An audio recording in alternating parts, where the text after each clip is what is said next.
Very pleased to be joined today by Leslie Davila, Director of the Office for Child and Youth Protection for the Archdiocese of Philadelphia, to talk about an extremely important topic, Child Abuse Prevention Awareness Month, which takes place every April. Leslie, thank you so much for joining us today. Thank you so much for having me. You're welcome. I'd like to start the conversation by talking a little bit about Child Abuse Prevention Awareness Month on a national scale. What kind of goals and objectives does it have? April is National Child Abuse Prevention Month, and it is a time really to celebrate the work being done to prevent child abuse, to make more connections, to raise awareness, and really to focus on what are the next steps. So, and that work is sort of broad ranging. It takes place in institutions, it takes place in nonprofit organizations throughout the country. Lots of different folks play a role. Could you take it home for us, though, and talk about what your office does here in the Archdiocese of Philadelphia during that month? What kind of goals and objectives do you have? How do you work to raise awareness at that time? So in a special way, we look at April as an opportunity to really elevate the messaging of the work that we're doing in the Archdiocese of Philadelphia to prevent child abuse. Each year, we celebrate and work with the Pinwheels for Prevention campaign, which is a national campaign to elevate the messaging of ensuring that children have happy, healthy lives. They have the right to that, and we want to promote their opportunities to thrive. So this is a national campaign that we participate in. Many other organizations, nonprofit organizations, as well as government organizations participate in that. And as you drive around the Archdiocese of Philadelphia, we hope that you will see the pinwheels and think of the prevention efforts and think of helping to make sure children have happy lives. And that messaging, depending on the audience, I suppose could be a little challenging to deliver sometimes, because a different message for parents as opposed to messaging for students. How do you work through those challenges, and what are the key messages for, let's say, those two groups, for parents and for young people in the Archdiocese? Thank you for the question. So for parents, we want to give them the knowledge on indicators of abuse, really just starting with the basics of talking to your children. Having good communication with young people is critical to preventing abuse.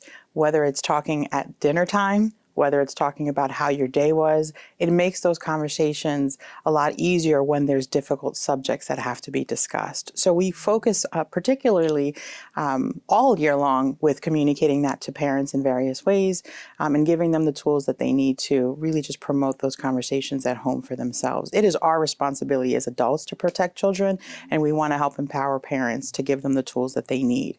For our young people and students in our school and in our parish programs, we also want to give them the opportunity to understand that they have the right to be safe, give them the voice, if they can, to let us know what's going on, if there's something that they don't like, and give them the opportunity to really understand that there are safe adults that they can trust and come forward to. It's not always easy for children to use their voice, and we want to provide them with, again, tools, language, information, and a safe space that they can do that. And for our staff members, for faculty, for individuals running programs where there's contact with children, what kind of messaging do we have for them in terms of spotting problematic patterns or identifying when a child might be in distress and how to assist appropriately? We have very specific training curriculum that we provide to all adults, including clergy, teachers, coaches, parents who are volunteering, who are working with our children and young people in our schools and programs. And the messaging is very specific. There's things that we want to elevate their knowledge around indicators of abuse, what it looks like, what abusers do, and how they function to groom children. We also want them to understand what their responsibilities are as well, to make reports and to bring that to light. So our curriculum is really focused on not just raising awareness about abuse, giving them the indicators, giving them things to look at even in behaviors of children that might be indicators, but also make sure that they understand that in our state of Pennsylvania, as well as under our archdiocesan rules, they are required to report any suspicion or disclosure of abuse, and we want to give them all the tools that they need to do that. If we were to look at things from a broader scope, and I think you've referenced this, that protecting children and being a voice for children, that it really is everybody's responsibility. So what role does the broader public play in embracing that responsibility? Families, children are our greatest resource.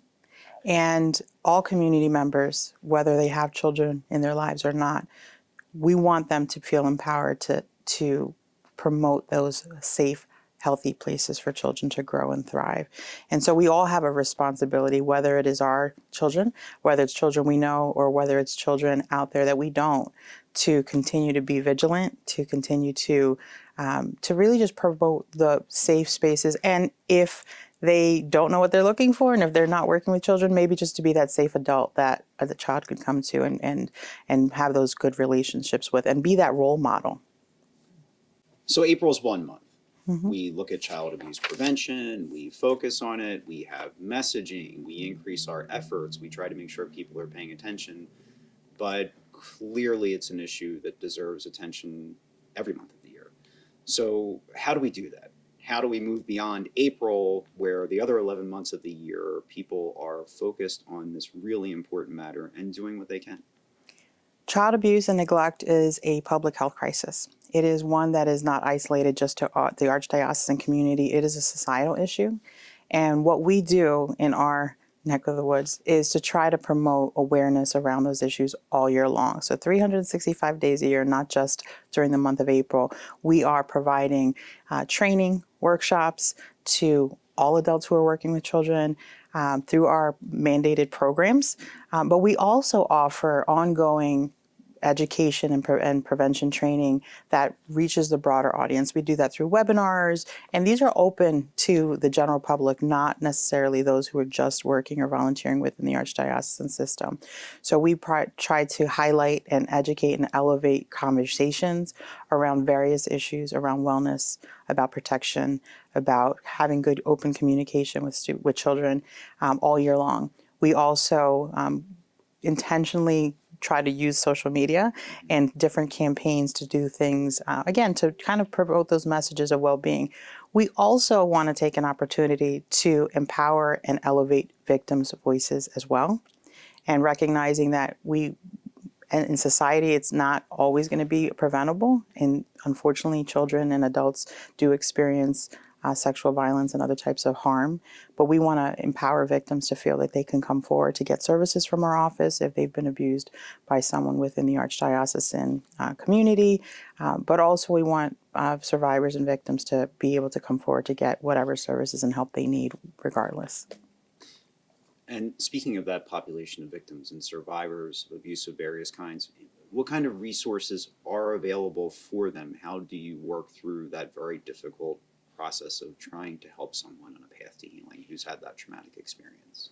The Office for Child and Youth Protection offers services to survivors of sexual abuse that was perpetrated against them by a representative of the Archdiocese. We have victim advocates on our team that work directly with survivor victims to make sure that they can access mental health services at no cost to them. So we invite anyone who has experienced sexual abuse by clergy or any other representative of the Archdiocese to reach out to us so we can help them access services and be part of their healing journey. I'd like to flip back a moment to something very important that you mentioned about trainings for individuals who are working on behalf of the local church and that they're open to other people too. Prevention starts with knowledge, I think is a fair assessment. So for someone working for the Archdiocese who has a position where they're going to come into regular contact with children, what kind of trainings do we mandate that they go through, and what kind of clearances have to be in place for those individuals? All adults who are going to be working or volunteering with children have to adhere to the background check clearances that are required by our office. They're also required by the state of Pennsylvania. They have to undergo an FBI fingerprint check, a state police record check, as well as child abuse clearance check. And we do that and require that every 5 years to be renewed. In addition, there is a 2-part training program that we require, and both of those parts together, protecting God's children, as well as our mandated reporting of suspicions of child abuse, are required to be completed. And those training curriculum they provide information on 3 categories. 1, it gives them the information they need to recognize abuse, recognize neglect. 2, it gives them the information on how to report those things and the obligation to report those things. But the third component is also an important piece, and it is referencing our standards of ministerial behavior and boundaries. And we look at that as the code of conduct, and that gives adults the understanding of what is expected and how they interact, how they engage with youth and minors in our system. And it also serves as an idea to help them understand when someone else isn't adhering to those policies as well. So we very specifically go over the policies of the Archdiocese to ensure that it's clear on what the expectations are when they're engaging and working and volunteering with minors. And I understand that your team also conducts regular audits to make sure that the individuals who are working within our parishes, our schools, various offices, that those trainings are up to date, that those clearance cycles are running through as appropriate when things need to be renewed, that's actually happening, which I imagine is a Herculean task. The Archdiocese employs around 12,000 people in 5 counties, and the number of volunteers that we have serving for us as well has to be tens of thousands of training sessions that your team has helped conduct even in the past 10 years or so. I mean, do you have any idea of the stats on what that really looks like? Yeah, so we have been providing these trainings since 2003, and since then we have trained well over 100,000 adults to recognize indicators of abuse, to understand what the policies are around reporting, but also in proper conduct and behavior. Each year we conduct trainings also with children and youth in our programs in schools and religious education programs. So we provide them education around these topics as well. And there's well over 100,000 students each year who receive those prevention education lessons. With regards to our audits, we do go into our parishes and schools every year and conduct on-site audits to look for compliance with the policies, to make sure that the adults who are there have been properly screened, clearances have been obtained, and they have been trained. And we do that on a 3-year cycle. Every year we're out there doing that. So it's in addition to that, the years that we're not there physically in person, we also communicate directly with the parishes to ensure compliance. So there's ongoing oversight, there's ongoing assistance to ensure that the parishes locally are implementing the policies. It's really a tremendous amount of work on an administrative level, on a training level, on a messaging level, and all of it is so critical to our obligation to children in the local church here in Philadelphia. Leslie, thank you so much for all that you and your team do every day to help keep our children safe. And thanks for joining us today as well. Thank Really you. appreciate your time. Thank you again. You're welcome.